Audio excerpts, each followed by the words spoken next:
যে কখন কখন বললে কত বেশি ফায়দা হবে বা কখন বলা উচিত আর আমাদের উপরে দায়িত্ব, তার প্রথম স্থান হলো যখন তখন। যখন তখন মানে এটা এমন একটা দোয়া রাসূলের জন্য, এমন একটা দোয়া, এটা আপনার যখন তখন বলার অধিকার আছে। কেউ চাইলে আপনি যখন তখন বলতে পারেন, কোনো বাধা নাই, পাক না পাক নাই। আশ্চর্য লাগে আমাদের দেশের আলেমদের বক্তব্য দেখলে, আপনি নেটে দেখবেন, তারা এই বিষয়গুলোকে মানুষের কাছে এমনভাবে পেশ করে, বিশেষ করে যাদেরকে আমরা বেদাতি বলি, যারা মাযহাবী বা বিভিন্ন ফিরকাবন্দিতে আছে, তারা এই বিষয়গুলোকে আপনাকে এমনভাবে পেশ করে দেবে যেমন মনে হচ্ছে যে বিনা ওযুতে মুহাম্মদ সাল্লাল্লাহু আলাইহি ওয়াসাল্লামের নাম মনে হয় নেওয়াই যায় না। তারা মর্যাদা দিতে দিতে এমন পর্যায়ে পৌঁছে গেছে যে মনে হচ্ছে যে নাপাক অবস্থায় মুহাম্মদ সাল্লাল্লাহু আলাইহি ওয়াসাল্লামের নাম নেওয়াটা মনে হয় আয়েব বা অপছন্দনীয় তাদের কাছে অন্তত। অথচ যেই গুণটা এটা আল্লাহ নিজের জন্য বরাদ্দ করেন নাই। আল্লাহ এই কথা আমাদেরকে বলে নাই যে তোমরা নাপাক অবস্থায় আমার নাম নিবা না, এটা কোরআন হাদিসের কোথাও আপনি দেখাইতে পারবে না। অথচ আল্লাহ হচ্ছেন পবিত্র, আল্লাহ হলেন কি পবিত্র। কিন্তু আমাদের বাংলা ভাষায় এই যে আমরা যে পুরাণে পুর ওরা বলে, যেটা পুরাণে পুর, নবী পাক মুহাম্মদ সাল্লাল্লাহু আলাইহি ওয়াসাল্লাম, এই যে পাক শব্দটা ওরা রাসূলের ক্ষেত্রে ব্যবহার করে, মূলত এটা হচ্ছে আল্লাহর গুণ। পাক একমাত্র আল্লাহ, পুত পবিত্র কিন্তু কে? আল্লাহ।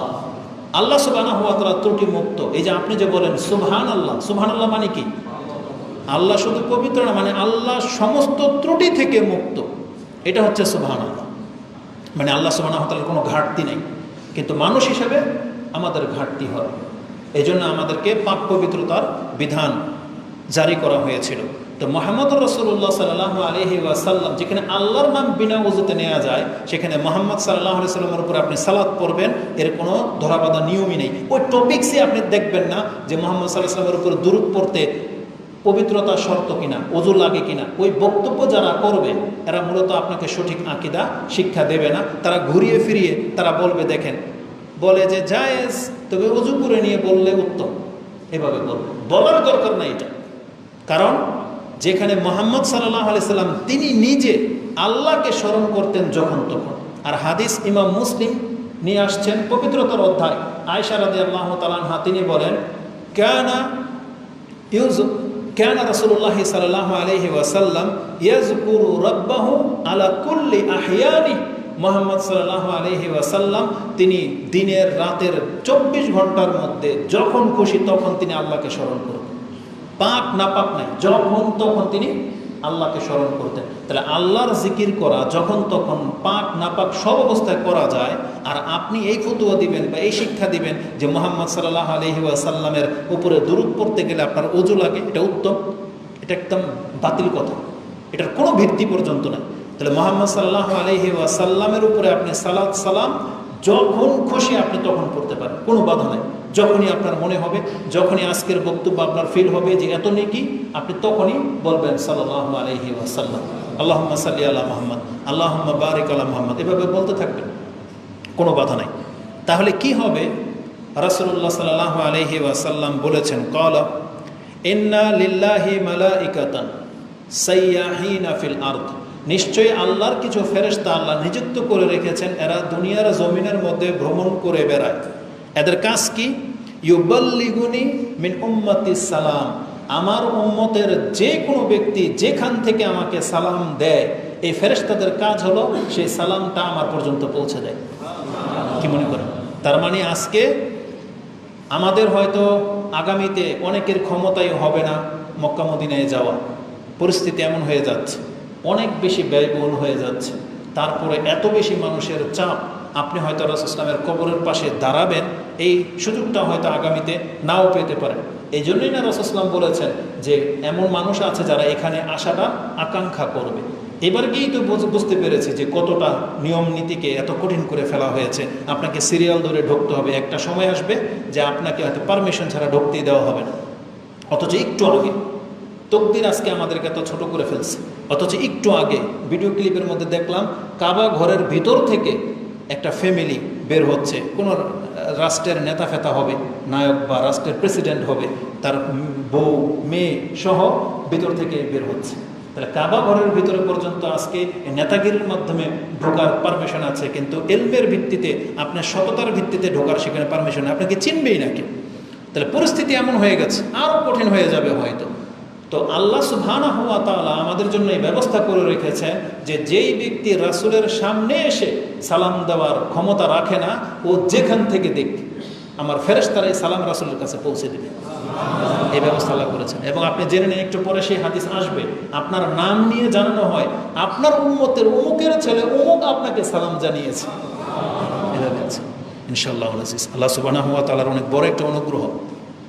তো এই হাদিসটি এটাও নাসাই থেকে নিয়ে নেন, 1282 থেকে 85 এর মধ্যে আপনি পেয়ে যাবেন, 1282 এর মধ্যে আপনি পেয়ে যাবেন যে রাসূল বলেছেন, ইউবাল্লিগুনি মিন উম্মতি সালাম, আমার উম্মতের সালামগুলো আমার কাছে পৌঁছে দেওয়ার ব্যবস্থা আল্লাহ সুবহানাহু ওয়া তাআলা করেছেন।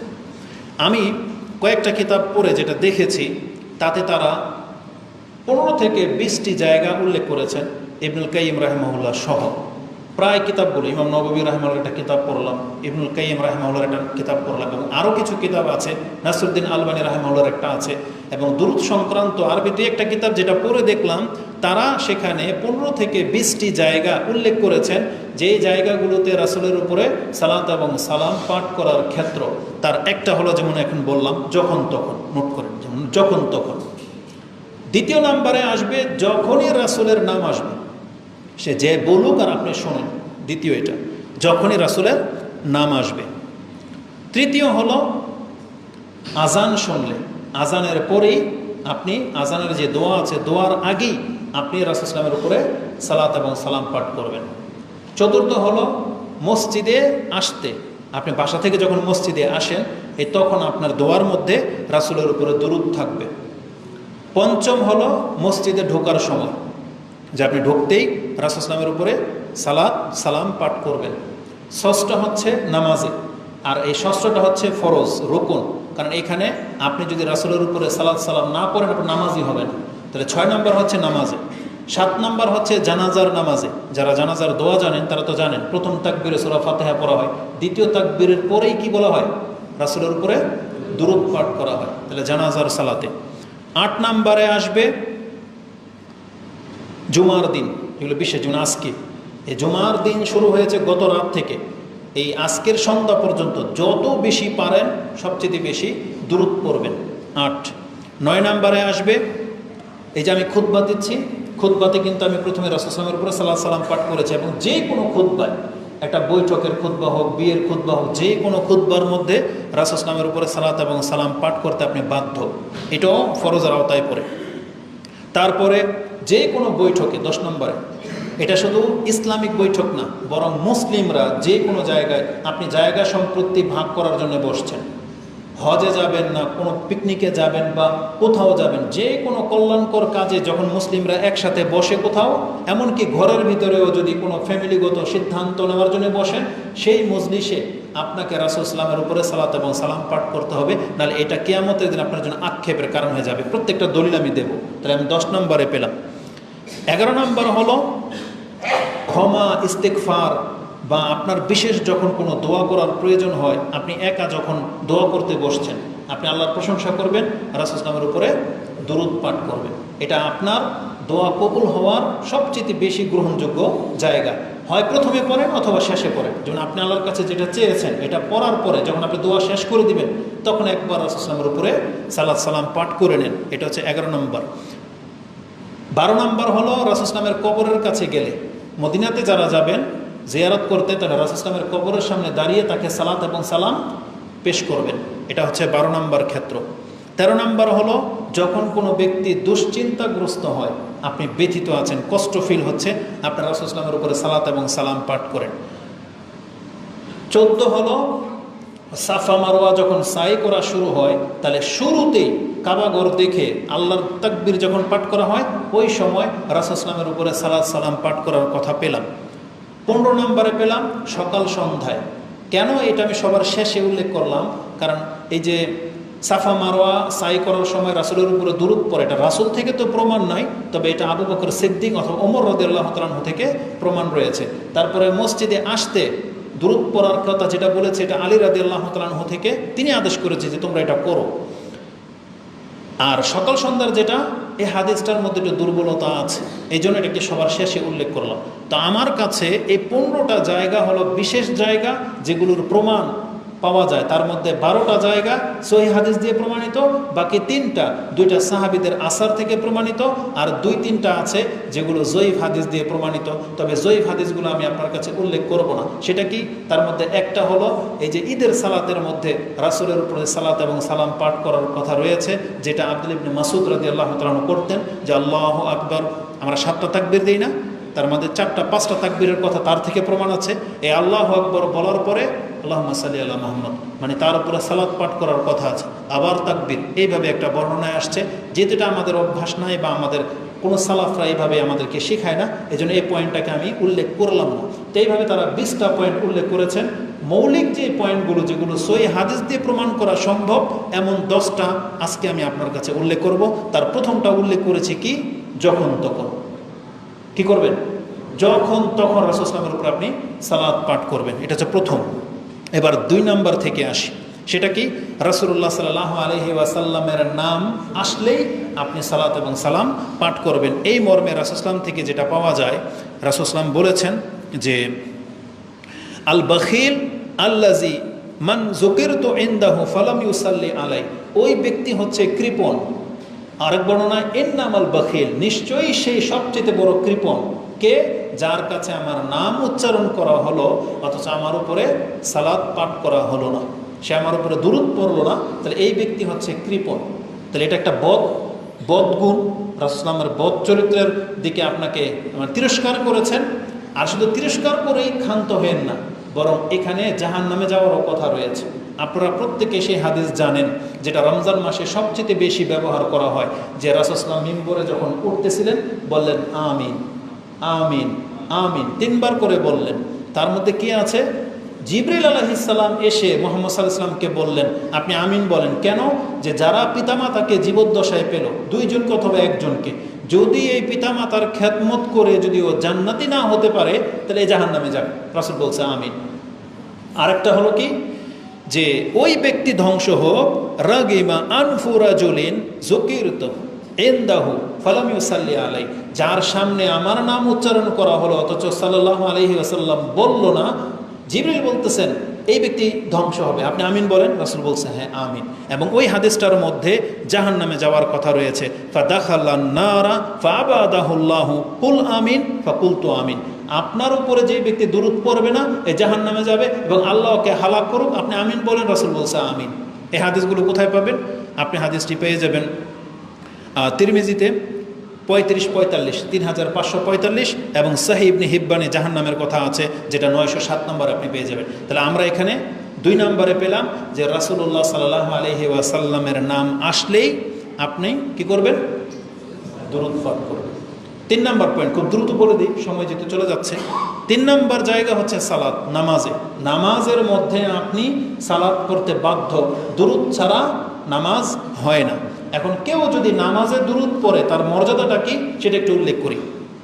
আব্দুল্লাহ ইবনে মাসউদ রাদিয়াল্লাহু তাআলা তিনি বলেন যে আমি নামাজে মসজিদে ঢুকলাম, নামাজ পড়লাম, তখন রাসূলুল্লাহ সাল্লাল্লাহু আলাইহি সাল্লাম, আবু বকর এবং ওমর একসাথে ছিলেন এবং রাসূল সাল্লাল্লাহু আলাইহি ওয়াসাল্লাম শুনতে পেয়েছেন যে আমি দোয়া করতেছি, আত্তাহিয়াতু তাশাহুদ পড়তেছি। তিনি বলতেছেন তখন সুম্মা সাল্লি, তখন তিনি কি করলেন? ফাজালাস্তু, আমি বসলাম, নামাজে বৈঠকে বসলাম। ফাদাউতু বিশানি, আমি এখন দোয়া করতে বসলাম। বিশাই, তখন তিনি বললেন যে আমি প্রথমে আল্লাহ সুবহানাহু ওয়া তাআলার গুণগান করলাম, মানে যে আত্তাহিয়াতু যেটা বলেন না, আত্তাহিয়াতুর কথাই আছে এখানে, আত্তাহিয়াতু বললাম। সুম্মা সাল্লাইতু আলান নবী, এবং আমি রাসূল সাল্লাল্লাহু আলাইহি ওয়াসাল্লামের উপরে সালাতও করলাম। সুম্মা দাউতু লিনাফসি, এখন আমি আমার জন্য দোয়া চাচ্ছিলাম। যখনই রাসূল সাল্লাল্লাহু আলাইহি ওয়াসাল্লাম শুনলো যে আমি আল্লাহর প্রশংসাও করলাম, রাসূলের উপরে সালাতও পড়লাম এবং আমি আমার নিজের জন্য কিছু চাচ্ছি, তখন পেছন থেকে রাসূল আমাকে বললেন, ফাকাল নবী সাল্লাল্লাহু আলাইহি ওয়াসাল্লাম সালতোতা সালতোতা, তুমি চাইতে থাকো, এখন তুমি যা চাইতে থাকবে আল্লাহ তোমাকে তাই দিতে থাকবে। তার মানে এই হাদিসের এই শব্দটা আপনি পেয়ে যাবেন তিরমিজিতে 593-তে রয়েছে। আর নাসাইতে কি আছে? এক ব্যক্তি এসে নামাজ পড়লো, বসলো, কিন্তু সেই ব্যক্তি আল্লাহর প্রশংসাও করে নাই, রাসূল ইসলামের উপরে দোয়াও করে নাই, সে নিজের জন্য শুধু দোয়া করলো। রাসূল ইসলাম বললেন, আজ্জালতা আইয়ুহাল মুসাল্লি, হে মুসাল্লি তুমি তাড়াহুড়া করে ফেললা। তখন এই ব্যক্তি যখন সালাম ফিরিয়ে দিল, তখন রাসূল ইসলাম তাকে শিক্ষা দিলেন, সুম্মা আল্লামাহুম, তখন রাসূল ইসলাম তাদেরকে শিক্ষা দিলেন যে কিভাবে নামাজ পড়তে হয়। তার মানে আত্তাহিয়াতু শিখালেন, দুরূদ শিখালেন এবং বললেন এখন তুমি আল্লাহর কাছে যা চাওয়া চাইবা। এর পরের ঘটনা, ওরাজুলুন ইউসাল্লি, তারপরে আরেক ব্যক্তি আসলো, সালাত পড়লো। সেই ব্যক্তি কি করেছে, ফামাজ্জাদাল্লাহু ওয়া হামিদাহু, সে আল্লাহর বরত্ব প্রশংসা করলো, আল্লাহর গুণগান করলো, ওয়া সাল্লা আলান নবী, এবং আল্লাহর রাসূল সাল্লামের উপরে সালাত পাঠ করলো। ফাকালা রাসূলুল্লাহি সাল্লাল্লাহু আলাইহি সাল্লাম, তখন রাসূল সাল্লাম তাকে পেছন থেকে বললেন, উদউ তুজিব, তুমি এখন আল্লাহকে ডাকো, দোয়া করতে থাকো, এখন তোমার ডাক কবুল করা হবে। ওয়া সালতুতা, ওই কথাটাই, এবং তুমি চাও তোমাকে দেওয়া হবে। তার মানে নামাজে যদি আপনি যখন আত্তাহিয়াতু পড়েন, দুরূদ পড়ে ফেললেন, এখন আপনি আল্লাহর কাছে যা চাওয়ার চান, এই অন্তর থেকে চান। আমরা তো আসলে এতদিন চাইতাম, এমন না যে আমরা চাই না, অনেকে হয়তো চাইতেন, কিন্তু এখন থেকে এটা অনুভব করে চাইবেন যে আমার এখন দোয়া কবুল হবে। কেন? আমি রাসূলের উপরে সালাত সালাম পাঠ করেছি। এই হাদিসটা নাসাইতে রয়েছে, 1284 নম্বরে আপনি পেয়ে যাবেন। তাহলে আমরা 3 নম্বরে পেলাম, নামাজে আপনাকে রাসূলের প্রতি দুরূদ পাঠ করতে হবে। চতুর্থ ইম্পর্টেন্ট জায়গা, সেটা হচ্ছে আজান। আজান যখন শুনবেন তখন আপনি সালাত এবং সালাম পাঠ করবেন। এই সম্পর্কে সরাসরি রাসূল থেকে আদেশ করা হয়েছে, ইজা সামিয়তুমুল মুআজ্জিন ফাকুলু মিসলু মা ইয়াকুল, মুয়াজ্জিন যা বলে তোমরা হুবহু তাই বলবো। তার মানে কি, যখন বলে আল্লাহু আকবার আল্লাহু আকবার, আপনি কি বলবেন? আল্লাহু আকবার। আশহাদু আন্না মুহাম্মাদুর রাসূলুল্লাহ, আপনিও বলবেন তাই নাকি? সাল্লাল্লাহু আলাইহি সাল্লাম বলবেন না, যা মুয়াজ্জিন বলবে আপনি তাই বলবেন। শেষে কি করবেন? সুম্মা সাল্লু আলাইহি, না আজান শেষ, অতএব তারপরে তুমি আমার উপরে সালাত পাঠ করো। রাসূল বলছেন, ফা ইন্নাহু মান সাল্লা আলাইয়া সালাতান, কেন তুমি সালাত পাঠ করবে? যেই ব্যক্তি আমার উপরে একবার সালাত পাঠ করবে, সাল্লাল্লাহু আলাইহা বিহা আশরা, সে আল্লাহর পক্ষ থেকে 10 বার সালাত প্রাপ্ত হবে। যেটা আমভাবে যে হাদিসে আছে সেটাতেই, এখানে খাস কিছু হইল না মনে হচ্ছে, তাই না? তারপর রাসূল সাল্লাল্লাহু আলাইহি ওয়াসাল্লাম বলেছেন, সুম্মা সাল্লাল্লাহু আলি আল ওয়াসিলা, তুমি তারপরে আমার জন্য আল্লাহর কাছে দোয়া করো যে আল্লাহ মুহাম্মদ সাল্লাল্লাহু আলাইহি ওয়াসাল্লামকে ওসিলা দান করেন। এই ওসিলা চাওয়ার দোয়াটা কোথায় আছে? এই আজানের দোয়ার মধ্যে আছে, আছে না? তার মানে আজকে আমরা এই হাদিস থেকে যেটা জানলাম, আপনি প্রথমে আজানের জবাব দেবেন, ইমাম মুয়াজ্জিন যা বলবে আপনি তা বলবেন। কেবলমাত্র হাইয়া আলাস সালাহ হাইয়া আলাল ফালাহ, তখন কি বলতে হয়? যেটা আলহামদুলিল্লাহ এটা আমরা সবাই জানি। তাহলে আজানের জবাবের পরে রাসূল কি করতে বলছে? দুরূদ পড়তে বলছে, যেটা অধিকাংশ মানুষ হয়তো করেন না। আপনি হয়তো ডাইরেক্ট হয়তো আজানের দোয়া করে ফেলেন না, আগে রাসূল সাল্লাল্লাহু আলাইহি ওয়াসাল্লামের উপরে আপনি দুরূদ পড়েন। যদি পুরোটা পড়েন নাহলে অতটুকু পড়েন, অন্তত আল্লাহুম্মা সাল্লি আলা মুহাম্মদ এটা বলেন, বা আল্লাহুম্মা সাল্লি ওয়া সাল্লিম আলা নবিকা মুহাম্মদ, এটা বলার পরে আপনি আজানের দোয়াটা পড়েন। আর আপনি যদি আজানের দোয়াটা পড়েন তাহলে আপনার বেনিফিট কী হবে জানেন? রাসূল বলেছেন, ফামান সালা লিল ওয়াসিলা, যেই ব্যক্তি আমার জন্য ওসিলার দোয়া করবে, হাল্লাত লাহু শাফাআতু, তাহলে আমি মুহাম্মাদের শাফাত তার জন্য অবধারিত হয়ে যাবে। তার মানে কিয়ামতের মাঠে যদি আপনি রাসূল সাল্লাল্লাহু আলাইহি ওয়াসাল্লামের শাফাত পেতে চান, তাহলে আজানের জবাবও দেবেন, রাসূল সাল্লাল্লাহু আলাইহি ওয়াসাল্লামের উপরে দুরূদও পড়বেন, এবং আজানের যে দোয়াটা আছে সেই দোয়াটা আপনি করবেন। তাহলে আপনি রাসূল সাল্লাল্লাহু আলাইহি ওয়াসাল্লামের শাফাতের হকদার হয়ে যাবেন। আর এই হাদিসটি রয়েছে মুসলিমে, হাদিস মুসলিমে আছে 735-এ, তিরমিজিতে আছে 3614। তো বলেছিলাম পঞ্চম মসজিদে ঢোকার সময় আপনি রাসূল সাল্লাল্লাহু আলাইহি ওয়াসাল্লামের উপরে সালাত সালাম পাঠ করবেন। অধিকাংশ মানুষ হয়তো আমরা দোয়াই করি না, আর যারা করি তারা শুধু এতটা করি, আল্লাহুম্মা আফতাহ লি আবওয়াবা রাহমাতিকা। দেখবেন প্রায় মসজিদে লেখা আছে মসজিদে প্রবেশের দোয়া কি? আল্লাহুম্মা আফতাহ লি আবওয়াবা রাহমাতিকা। এটা 3টা টুকরার মাত্র একটা, 3টা টুকরার মাত্র একটা। যদি সমস্ত হাদিসগুলোকে জড়ো করে দেওয়া হয় তাহলে দোয়াটা হবে এইরকম, আপনি যখনই মসজিদের গেটে আসবেন বলবেন, আউযু বিল্লাহিল আযীম ওয়া সুলতানিহিল কাদিম। এখানে আরেকটা শব্দ ছুটে গেছে, আউযু বিল্লাহিল আযীম ওয়া ওয়াজহিহিল কারীম ওয়া সুলতানিহিল কাদিম মিনাশ শাইতানির রাজীম, বিসমিল্লাহ ওয়াস সালাতু ওয়াস সালামু আলা রাসূলিল্লাহ, আল্লাহুম্মা গফির লি যামবি ওয়াফতাহ লি আবওয়াবা রাহমাতিকা। এই যে আল্লাহর কাছে ক্ষমা চাওয়াটা আপনি চান না, যে আল্লাহুম্মা গফির লি যামবি ওয়াফতাহ লি আবওয়াবা রাহমাতিকা, অথচ আসলে আপনি ছেড়ে দিলেন, যে আল্লাহর কাছে যে ক্ষমা চাইতে হয় তখন, তারপরে বিসমিল্লাহ অনেক সময় বলেন না। এজন্য ওই দোয়া কারেকশন করতে হবে। অবশ্যই সম্পূর্ণ দোয়া লিখলে পুরোটা লিখতে হবে, কারণ আল্লাহুম্মা আফতাহ লি আবওয়াবা রাহমাতিকা এটা বুখারী এবং মুসলিমের পৃথকভাবে আসছে, ঠিক আছে, কিন্তু বুখারী মুসলিমে তো এটাও আছে, বিসমিল্লাহর কথা আছে তিরমিজিতে, আবু দাউদে, নাসাইতে, তাহলে সেগুলো ছাড়বেন কেন?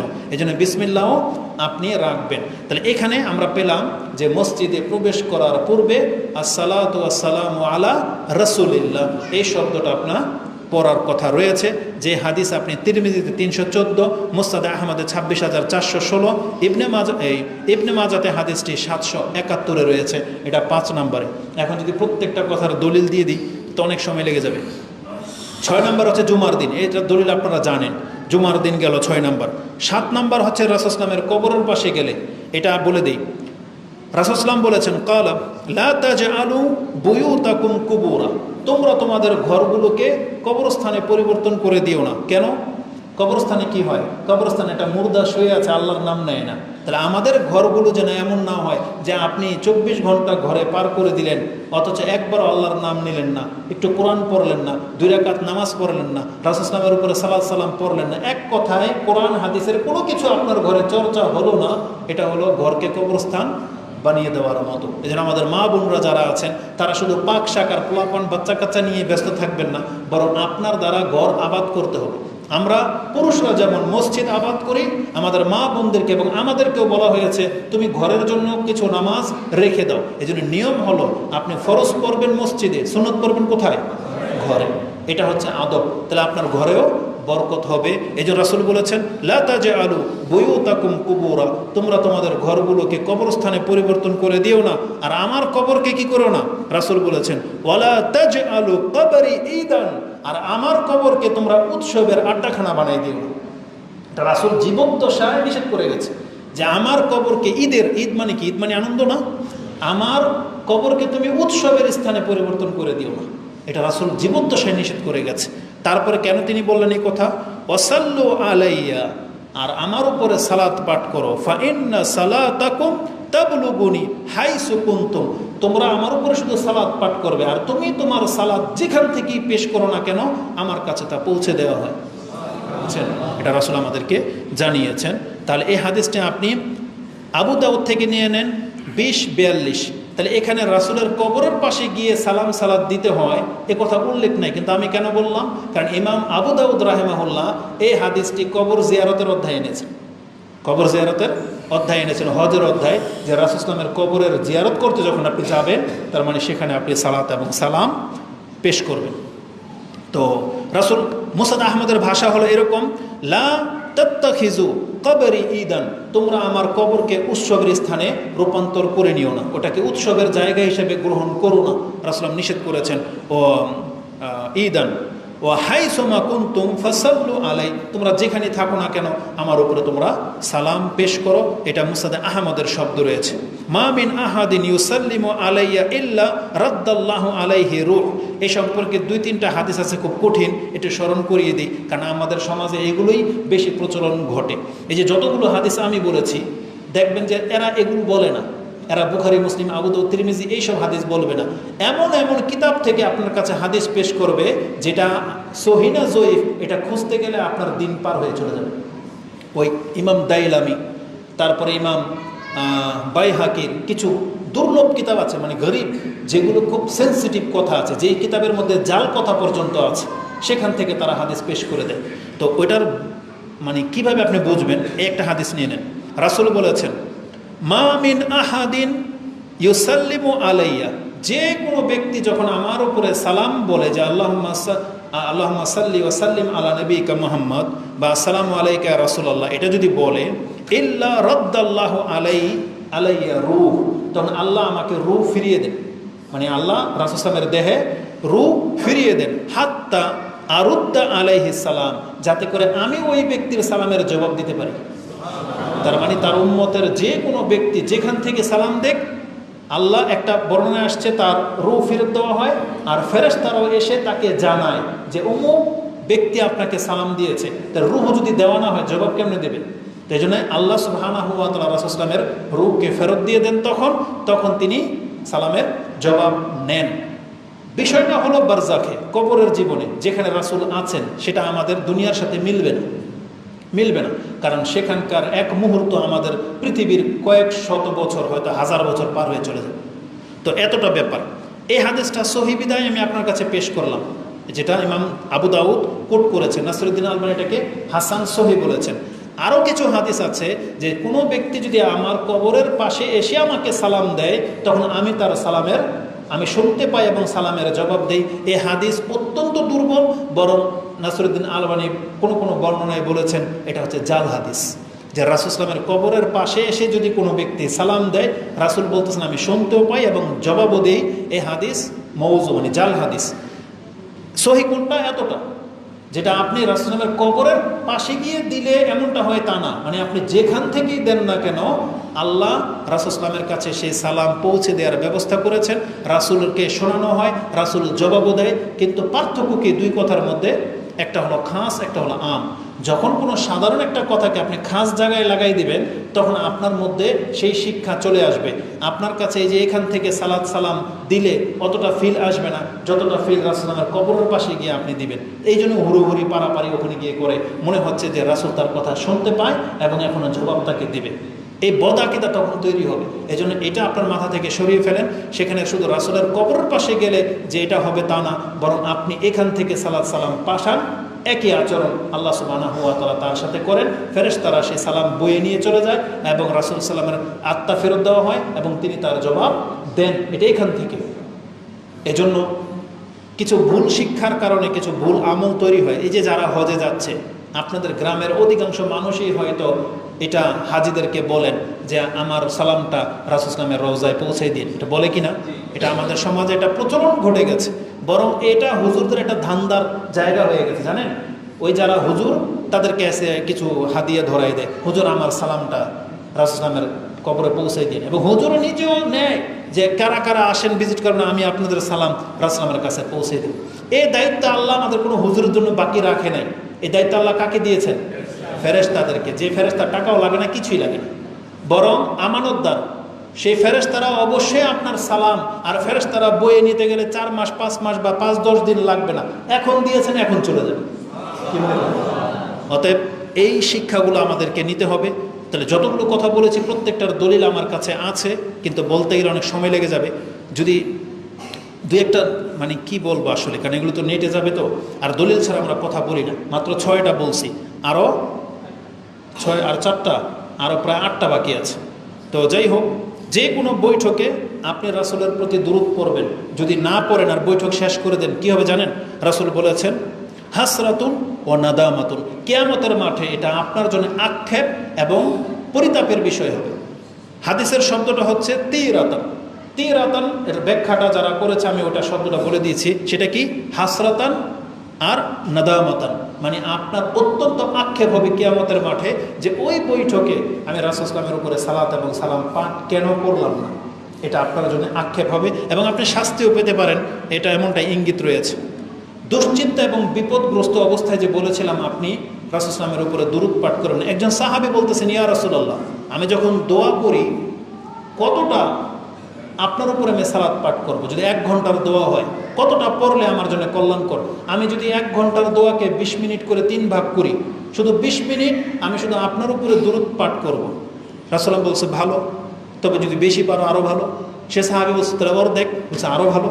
বলছে ইয়া রাসূলুল্লাহ, তখন তিনি বুঝতে পেরেছেন যে কী বলতেছেন। বলছে ইয়া রাসূলুল্লাহ, আমি 1 ঘন্টা হোক, 1 মিনিট হোক, 5 মিনিট হোক বা 10 মিনিট হোক, আমি যখনই দোয়া করতে বসবো, আমি সেই দোয়াতে যদি আর কিছুই না চাই, শুধু আল্লাহর কাছে শুধু আল্লাহুম্মা সাল্লি আলা মুহাম্মাদ ওয়া আলা আলি মুহাম্মাদ, আমি যদি শুধু বলে আপনার উপরে সালাত এবং সালামই পাঠ করে ছেড়ে দেই, বিষয়টা কেমন হবে? রাসূল কি বলেছে জানেন? যদি তুমি এমনটা করতে পারো, আল্লাহু আকবার, যদি তুমি এমনটা করতে পারো, রাসূল বলেছেন ইজা তুকফা হাম্মাক ওয়া ইউগফারা লাকা যামবাক, তাহলে তোমার যত দুশ্চিন্তা আছে সব দূর হয়ে যাবে, তোমার যত পাপ আছে সব মাফ হয়ে যাবে। অথচ আমরা কত পেরেশানির মধ্যে দিয়ে যাই, কত পাপ নিয়ে বসে আছি, অথচ আমাদের রাসূলের প্রতি সালাত সালাম পাঠ করলে আল্লাহ সেই ক্ষমার ব্যবস্থা করেছেন।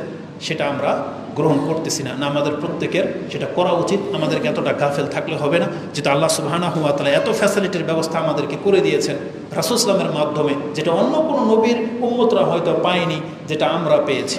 সর্বশেষ আমি এতটা কথা বলে দিই, কেন আমাদেরকে আজকে দুরূদ নিয়ে আমি আপনার কাছে বক্তব্য দিলাম।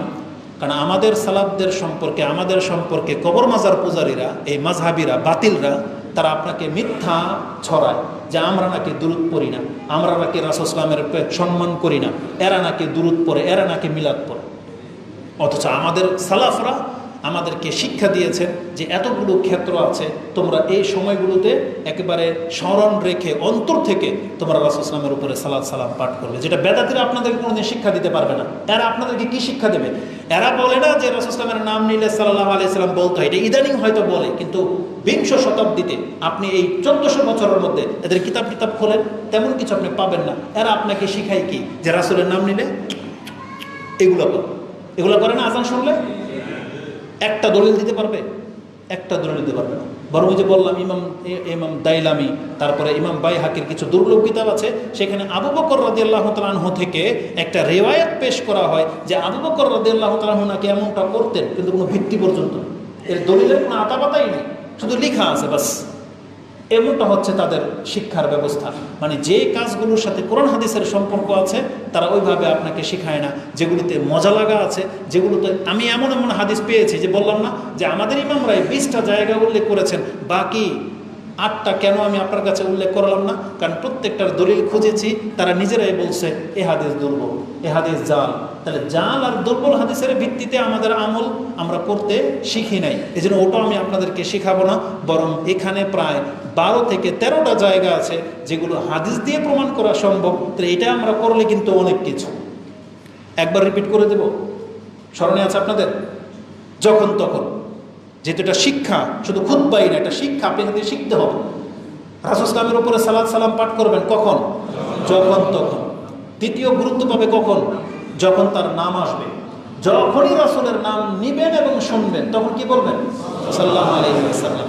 এখানে একটা কথা বলে দিই, আমাদের বক্তব্য বেদাতীরা তো শোনে, তখন বলবে, আপনাকে ভুল প্রমাণ করাই দেবে। তাহলে এই মৌলবী যে বলল যখন তখন, বা রাসূল সাল্লাল্লাহু আলাইহি ওয়াসাল্লামের নাম আসলেই সাল্লাল্লাহু আলাইহি ওয়াসাল্লাম বলতে হয়, কোরআনে যেখানে আছে ওমা মুহাম্মাদুন ইল্লা রাসূলুন কাদ খালাত মিন ক্বাবলিহির রাসূল, এই আয়াত যখন পড়বে তখন কি আয়াত থামাই দিয়ে বলবে সাল্লাল্লাহু আলাইহি ওয়াসাল্লাম? না, কারণ এই শিক্ষা আমাদেরকে দেওয়া হয়েছে। কোরআনের আয়াতের মধ্যে যখন মুহাম্মাদুর রাসূলুল্লাহ শব্দ আসবে তখন আপনি সাল্লাল্লাহু আলাইহি ওয়াসাল্লাম বলবেন না, আয়াত বন্ধ করে দিয়ে। কারণ এটা আপনাদের জানা আছে, এটা কোন সময়? যখন তখন। এই যে এখন খুতবা যেখানে আপনার কথা বলার অধিকার আছে, তখন আপনি সাল্লাল্লাহু আলাইহি সাল্লাম বলবেন। শুধু খালি কোরআনের ওই আয়াত যখন পড়া হবে, বা আজান একটু আগে না বললাম যে আশহাদু আন্না মুহাম্মাদুর রাসূলুল্লাহ, যখন এই শব্দটা আসলো আপনি কি বলবেন? আশহাদু আন্না মুহাম্মাদুর রাসূলুল্লাহ। তাহলে আমি আশা করি ইনশাআল্লাহ আমাদের ছাত্র যারা, আমাদের শ্রোতা যারা, আমাদের ভাই যারা, তারা এগুলো বুঝে জ্ঞানের সাথে চলবেন। মুকাল্লিদ হইতে আমরা বলি না, আর আমরা ভাষাও বুঝতে হবে যে খতিব কি বুঝাইতে চাইল, তাই জন্য এদের পেছে পড়েন না। তো রাসূল সাল্লামের নাম আসলেই সাল্লাল্লাহু আলাইহি সাল্লাম বলবেন। 3 নম্বর যেটা প্রাধান্য পাবে, নামাজ। নামাজে আপনি দুরূদ পড়বেন। 4 নম্বরে কি? জানাজার সালাত। এটা তো আপনারা করেনি, তো মনে থাকার কথা, জানাজার সালাত। 5ম হলো আজানের পর। 5ম কি? আজানের পর। 6ষ্ঠ হচ্ছে মসজিদে আসার সময়। এই যে আসার সময় যে পড়তে, এটা রাসূল সাল্লাল্লাহু থেকে প্রমাণিত নাই, কিন্তু এটা সাহাবা কেরাম থেকে প্রমাণিত আছে। 7 নম্বর হচ্ছে মসজিদে ঢোকার সময়। 8 নম্বরে হলো জুমার খুতবায়, যেটা আমি দিচ্ছি এবং আপনারা যখন শুনবেন, বা আপনি হয়তো বিয়ের খুতবা পড়াবেন, বা কোনো একটা খুতবা আপনাকে দিতে হয় তখন।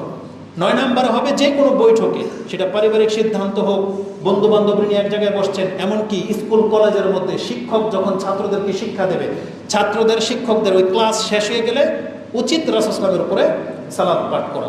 10 নম্বরে আসবে জুমার দিন, যত বেশি পারেন আজকে আপনি সালাত এবং সালাম পাঠ করবেন। 11 নম্বরে আসবে রাসূল সাল্লাল্লাহু কবরের পাশে গেলে আপনি সালাত এবং সালাম পাঠ করবেন। আর কি বলেছি? 12 নম্বরে পেরেশানিতে, মানে যখন আপনি থাকেন পেরেশানিতে, মানে কষ্টে থাকেন, তখন পড়বেন। তাহলে 12টা, এটা আপনি আজকে রিপিট করে দিলাম। আরও কিছু আপনার স্মরণ হলে খুতবা থেকে আপনি স্মরণ করিয়ে নিন। তাহলে আজকের আমাদের মূল খুতবার বিষয় ছিল রাসূলুল্লাহ সাল্লাল্লাহু আলাইহি ওয়াসাল্লামের উপরে সালাত এবং সালাম পাঠ করা। আপনি যতবার যেখান থেকে সেখান থেকে যেখানে থাকেন না কেন আপনি এটা আদায় করবেন, এবং আমি এটা দাবি করি, এটা আপনাদের কাছে এটা আমার আবদার যে এই শিক্ষার প্রতি আমি এবং আপনি যেন আমল করতে পারি। আল্লাহ আমাদেরকে তৌফিক দান করুন। আকুলু লিকাউলি হাযা আস্তাগফিরুল্লাহ লি ওয়া লাকুম ওয়া লিসাইরিল মুসলিমিন ফাস্তাগফিরু ইন্নাহু হুয়াল গফুরুর রহিম।